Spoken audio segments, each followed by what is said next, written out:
Hey everyone, and how's it going? I did a thing that I don't usually do. I bought a tool for myself. This is the Harbor Freight ProTig 205, and I realize that it is not like a quote-unquote, professional welder, but many of you have heard the story. I bought, my MIG welder is a Harbor Freight welder, and I bought it years ago and thought, when that dies, I've made a promise to myself, I'll buy myself a nice welder if I enjoy welding. Well, here we are years later, and that thing is still kicking along just fine. I can't kill it, so we're going to keep using it. But I wanted to be able to weld aluminum and do some stainless. And so I did a little research. Wait till that truck goes by. Did a little research, talked to some people who are professional TIG welders, and kind of settled on the ProTig 205, mostly because I don't have to use a spool to weld aluminum. I didn't want to have to fight with that. So it adds one more machine to my tiny, tiny, tiny space. So we're probably going to have to build a cart or some kind of something different than what I have set up now. So why don't we get this out of the truck and take a peek at it? I know I don't have any argon gas, so I'll have to go get that at some point. And it's not a lightweight. Kind of got some heft to it. I'm excited.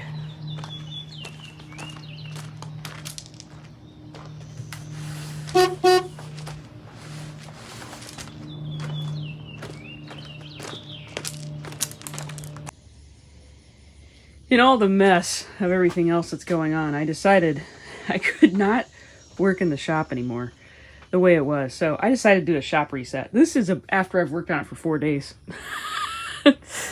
And I've got the truck, the big blue truck, loaded up and ready to haul to the salvage yard. Everything is now up on carts right here. I built little dollies with carts for everything. We live in an area that used to not flood. And they built a big interstate in the 2,000-foot fringe is where we are. And our basement, or my shop, got a little bit of water. This last 10-inch rain that we got 10 inches in about, I don't know, probably about 10 or 12 hours. And it just created a big mess down here. And I decided I wasn't going to deal with that anymore. So before I could set up my new purchase, I wanted to get everything up off the ground. Which is saying something, because that means everything had to be unloaded. Like this whole cabinet, which was a mess anyway, everything had to come out of it. And I had to kind of reorganize all of that. I built a little tray. Oh, can't see anything. Built a little tray right there for all my metal scrap to go in. Just little square tubes, and they increase in size. And then I got to build a little arm to come out and hold my flat steel that's in here. I don't keep big pieces in here, just little stuff. And then all of my chain went over here, chain and sprockets on top, farm chain. All the bins got wheels on them. I couldn't go full on wheel over there, so they have ball bearing casters, which are probably going to rust. I'm probably going to regret doing that, but it's coming together. I just wanted to give a quick shot before I finish this, because it is not going to look anything like this when I'm done.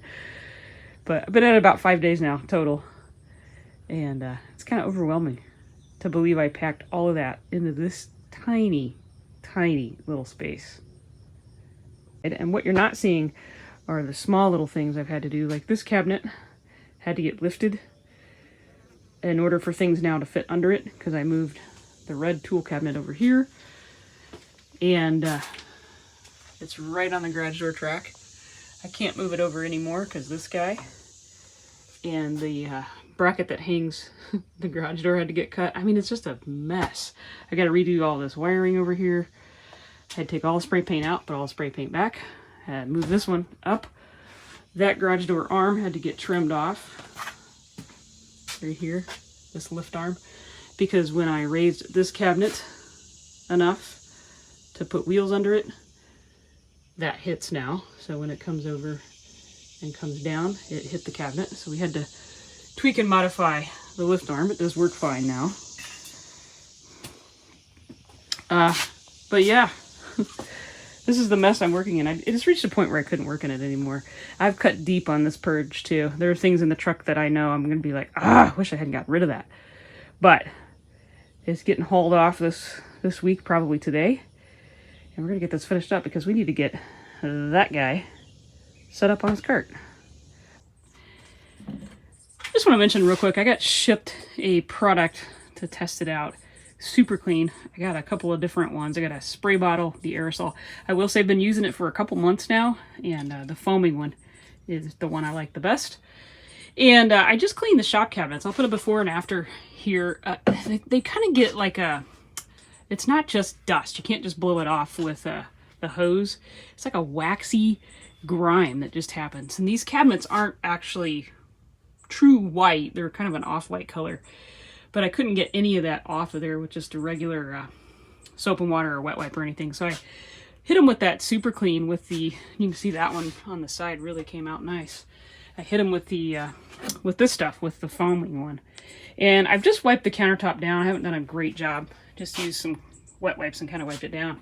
But there's a couple spots I've scrubbed on and I can't get them to come off. So we're going to throw this on there. I don't know that it's going to work. I think some of that's on there is probably like a caulking or an adhesive. But let's just give it a good spray. Kind of see what happens. Like I said, I was given a couple of different versions of it. And this foaming one, I think, works the best because it kind of sits there. Doesn't run off. Need to get my walls, too. Yeah, we'll just go ahead and hit them real quick.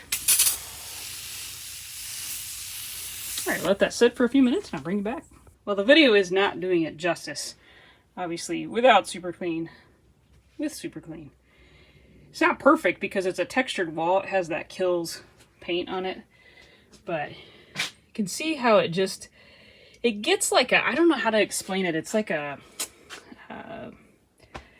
almost like it's been in like a kitchen or a restaurant or something. Just gets a coating on it. And it's starting to peel up the, kind of in the shadows there, starting to peel up all of that off of the countertop. So I think it's going to work. And go ahead and finish. I'll spray that side of the wall and we'll finish that one. Looking good.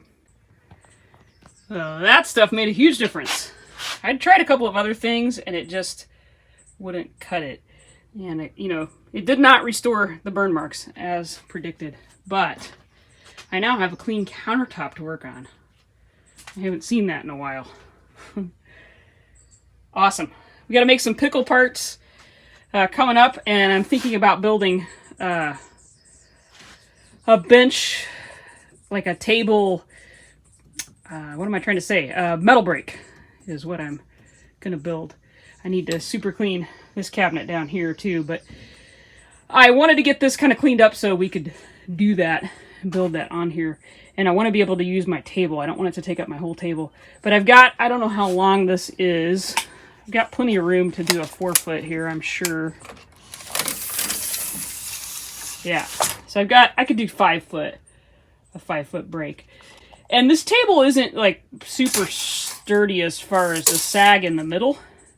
But I think if I use a thick enough angle and use that as my brace material, we should be fine. When you're in a limited space, every single spot counts. So I'm hoping we can make that happen. That's kind of the point where I'm at, is I need to bend some metal and get some panels made. And I just really don't have a brake that's the right length to get that done. So we're going to have to build one. But we now have a clean space to work, and I like it. I like it a lot. So as I mentioned, I got 2 versions of this. I got that one. And this one. This one for me is the one I like. This one, I'm not saying I wouldn't use it. I'm sure it has its uses. But for what I do, this is the one I would rebuy. And it is definitely a rebuy for me. It is corrosive, flammable, and harmful if swallowed, so be careful on that. But thank you, folks at Super Clean, for hooking me up. Appreciate it. Now that the top cabinet's all clean, I certainly can't leave that looking like it does, so might as well take care of that one too. Well, that looks a little better. Believe it or not, this used to be the table I did all my welding on, so it has a few burn marks and spatter marks and all of that, but it's clean. Well, the garage reset, or purge, the purge of 2021, I guess, is done. As done as it's gonna probably be for a bit yet. There's a little bit more organization I need to do with some of the sandpapers and things like that, but the big stuff is done. All the big projects are done. Everything's up on wheels, off the ground. Waterproofing has been done around the entire edge of the garage. What a job. Just hauling the stuff out of here. I hauled about a little over 1,000 pounds of metal to the salvage yard. You do not know how hard that was for me as a hoarder. I just know I'm going to need something out of that pile. And I'm going to be like, oh, I shouldn't have gotten rid of that. But I did. I cut deep on this one so that I could have the space. And if I hadn't used it in a while, it went. It was hard for me, though, I admit. There were a couple times, though, I needed something. And I didn't haul the load until I was done with the reset. And I would go out to the truck and get a little hunk of metal that I needed to build a tool holder or something like that. So let me take you around and kind of show you what I did over those 11 days. I did put in a couple of 20-hour days in that time frame just so that I could get it done. But I am so glad that it's done, and we can now build the equipment we need so that we can build the pieces we need on old Pickle the Bus. So let me take you around. I'll show you what I did. So this is my space. 17 by 10. Working space is a little bit smaller than that, obviously, but it is now much better than it was. We got to get this going, though. I don't even have it hooked up. All the pieces to make that happen are right here. So we'll get that hooked up in the next day or two so we can do some TIG welding, maybe. This is my guitar money right here. These two items. I had a horizontal tank compressor right here. It was an older one, 1987. It was my grandfather's. It's getting passed on to my cousin. And I bought this. I may regret it, but I will say it is significantly quieter than the Craftsman that I had in here. This lovely gem came from the salvage yard. The day I was in there dumping my stuff off, a woman was getting ready to shove this out of the truck, and I couldn't holler quickly enough. No! Managed to keep her from shoving it off the truck, so I gave her my name and phone number because she said she's cleaning out a barn, and I'm like, if there's any more of those, I'll take them. But the bottom was kind of rusty around the frame, the box itself. So I just cut the bottom rail off because I needed to anyway, because it barely clears on the wheels right there. Works out perfect. So I was able to eliminate, I had a cabinet, a little drawer cabinet here. I had one sitting there, and I had one sitting back on the other side. So I was able to just combine all of those and put it in there. And you can see the empty drawers, the ones that aren't labeled. I've still got tons of room in that one. And it's way cooler. So we are ready to work. But yeah, we're gonna totally revamp this. That is pretty well organized. You can see, still got some bits to haul off, but all of this goes at some point as well. So I appreciate everybody being here. Oh, the vice grip thing. This is one of the things I went back and dug out of the truck. It was a brace, a bracket for our four-wheeler plow blade. And we got two of them. Here, I'll show you what one of them looked like. I saved the other one. I went back and dug out the other one. The hoarder in me couldn't let it go. So this is what it looked like originally. And so I basically just kind of cut along there. And then this piece that was angled back, I just cut it and then flipped it so it was straight. And welded it back on. So I thought I might want another one of those for the air chuck tools. I don't know if it'll work or not. I haven't even tried it yet. Let's just see. It might be the hole might be too big. It might work. Would it work right there? No. It might work. Anyway, it works out great for vice grips. So I am really glad I went back and got that. I've got everything set up. I think everything's functioning. The TIG, I just need to set the tank up and hook everything up on that, and we should be able to kind of get started working with that. You're going to cut me some slack on that because I've never done any TIG welding at all. I usually just pull the tool out of the box and kind of know what to do with it. But in this case, I'm going to have to actually read the manual. But let's pull this out and see if we can't get it hooked up. The wheels are probably going to catch on it. I put the compressor in after I put this in. Can we get it out without hitting it? Oh, this thing's in the way. Yeah, we're going to have to bend that little arm up on that guy. And maybe move the compressor just a hair. That's not too bad though. See if we can't hook that up. Well, the machine's pretty quiet. It seems a little loud, I know, in here, but the fan runs pretty much all the time when it's on process. When you first start it up, the fan kicks on, and then as soon as you pull the trigger, or in this case it's not really pulling the trigger, but get an arc, it continues to run. My first 2 TIG welds ever, a little fat. So I need to definitely move faster. I was a little too slow. But it's just one of those, I've never done it before, so I'm pleased that the 2 pieces actually held together here. It's not a terrible, puddle's just seems really fat to me. So I definitely think it's going to take some getting used to. And here I was starting to kind of get it, but running out of metal to practice. I need to get a longer piece. And it definitely didn't get it clean enough down here. It didn't want to stick, but I could tell it was clean here, so I just jumped over, moved down there. So, first 2 under my belt. I'm just going to practice and get a whole lot more in. But I think it's going to be a good machine. Hopefully I'm not too stupid to figure it out. But yeah, I'll work on it for a little while and see how much or how little we can improve. Well, sometimes the best therapy is just going to the junkyard with the truck full of stuff and getting rid of it. I feel really good where I am with the project. You know, it was really difficult for me to come out here and work of an evening. The creativity was gone. It was stolen by all the stuff that was kind of surrounding me and not allowing me to have that creative vibe. I think now we're good to go. I feel really good about the space. I'm anxious to share a couple of projects I've got in the works. And certainly, and most importantly to me anyway, have a space where I can now start building those pieces we need for Pickle the bus. I just couldn't do what I needed to do in the space that I had. So we've got that fixed, we've got that solved, and we're ready to go. I really appreciate each and every one of you being here and following along on my crazy projects and supporting me. It just truly means a lot to me. I appreciate it from the bottom of my heart, and I'll see you next time. Thanks, everybody. Well, how many of you gave me less than 24 hours before I started using it for art?